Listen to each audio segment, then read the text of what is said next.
Buenas tardes, nuevamente con ustedes su hermano y amigo Johnny Villarreal, desde el municipio de Malambo, Atlántico, Colombia, Suramérica.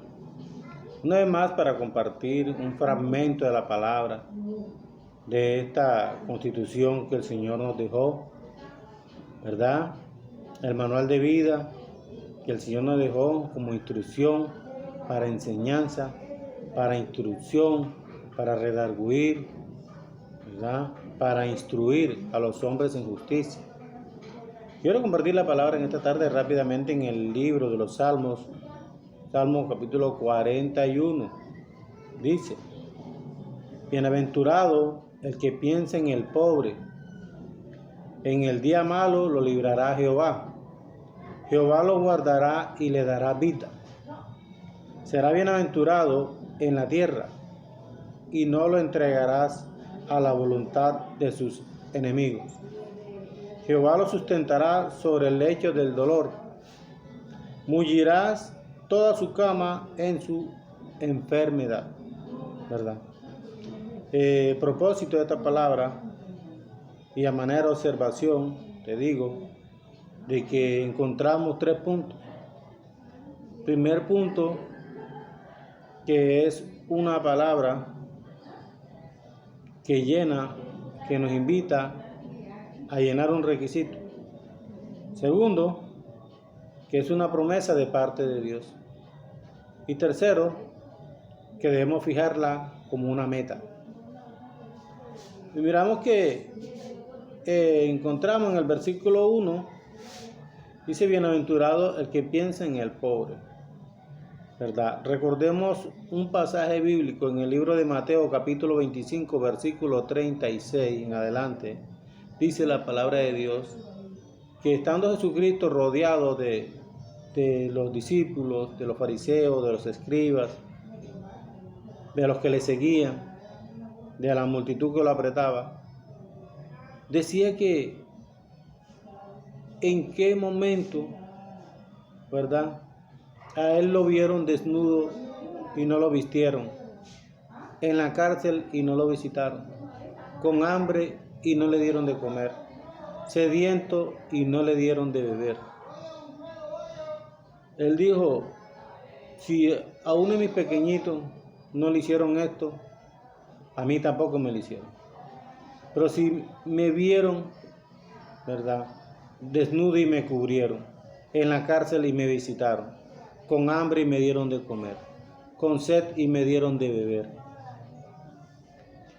Si lo hiciste con uno de mis pequeñitos, a mí me lo hiciste, ¿verdad? Y en el día malo, en el día de la congregación, el Señor apartará a los de la izquierda y a los de la derecha. Y a los de la izquierda le dirá: apartados de mí, hacedores de maldad, al fuego eterno. Sí vemos que es como una promesa lo que el Señor nos está pidiendo en este salmo, en este versículo, en el versículo 1, porque es una bienaventuranza pensar en el pobre, hacer el bien al prójimo. Recordemos también que Jesucristo le refería a una parábola y decía que de camino de Judea iba un judío y llegaron unos salteadores y lo golpearon, lo maltrataron y lo hirieron, lo robaron. Y venía un sacerdote, pasó, lo miró de lejos y no hizo nada, ni siquiera le dio una palabra al hombre de fortaleza. Luego venía un levita, hizo lo mismo, pasó, lo miró y siguió su camino. No le importó nada al que estaba herido, a pesar de que eran paisanos, ¿verdad? Eran judíos.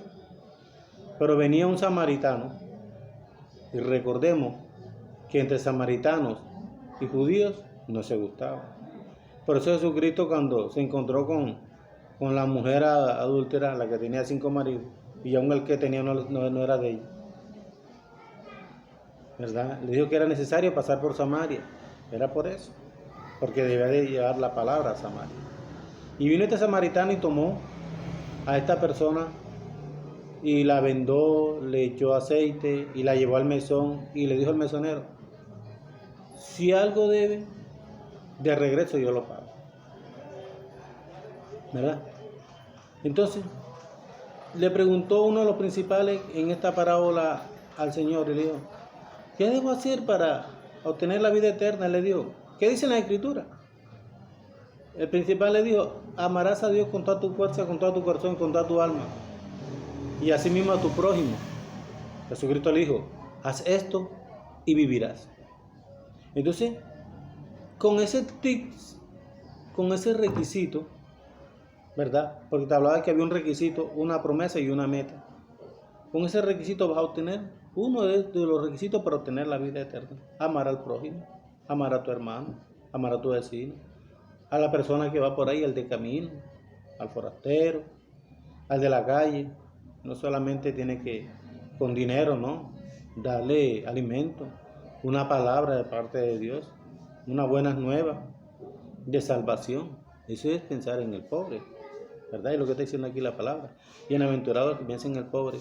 Ahora como meta nos habla la palabra y dice que en el momento del dolor, sobre el lecho del dolor, el Señor nos va a sustentar, ¿verdad?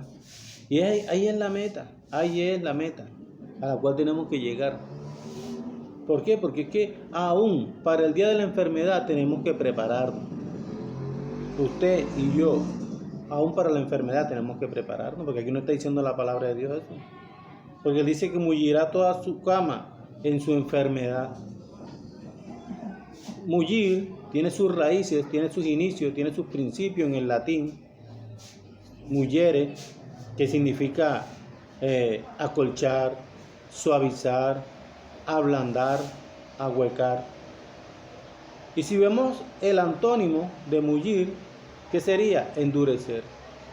Y estoy seguro que muchas veces ha visto morir personas y en su lecho de muerte la cama le han hecho llagas. ¿Será que esa persona se preparó para el día de la enfermedad? ¿Cierto que no? Porque aquí la palabra nos está enseñando de que tenemos que prepararnos para el día de la enfermedad, para el día que estemos en el lecho de muerte. Aún en el lecho de muerte, si usted y yo no trabajamos, Dios nos va a sustentar, porque aquí lo dice la palabra de Dios, y lo tomamos como promesa, y lo tomamos como una meta, llegar al día de la enfermedad, ¿verdad? Creyendo de que Dios, por todo lo bueno que hemos hecho con nuestro prójimo, como tips de salvación, creyendo de que si actuamos bien con nuestro prójimo, en el día de la enfermedad, Dios nos va a sustentar. Dios utilizará hasta al brujo, al hechicero, al enemigo, al que tú menos piensas, Dios va a utilizar para socorrerte. Recordemos que cuando Elías huía, ¿verdad? Y se escondió en el lago, en el arroyo de Grip, ¿quiénes lo sustentaron? Los cuervos. Los cuervos le llevaban la comida, la carne, el pan. Dios se vale de cualquier motivo, cualquier circunstancia para sostenerte. Tú y yo no tenemos que pensar en cómo vamos a estar, a sustentarnos. Porque aún dice la palabra que aún las flores del campo se vestían mejor que Salomón. Entonces, mi hermanito, en esta mañana la invitación es a que nos preparemos primero para el lecho de muerte. Como una meta, como requisito amar al prójimo. Y como promesa Dios nos da esto, de que tenemos que prepararnos aún para estar en el lecho de muerte. El Señor dijo por medio de Job, 2 formas tengo para hablar. Una es en el sueño y la otra en el lecho de muerte. Entonces no tenemos excusa. Espero que cuando vea este video comentes, digas algo, ¿verdad? Tus enseñanzas también pueden ser de mucho valor. Pero esta es la palabra que yo tenía hoy en esta tarde para ti, que estás viendo este video. Prepárate para el día de la enfermedad. Prepárate para el día de la venida de Jesucristo. Ámalo a tu prójimo y vivirás, le dijo el Señor al principal de la sinagoga. Esa es la palabra que tenía. Dios te bendiga y Dios te guarde. Nos vemos en otra ocasión, en otra oportunidad.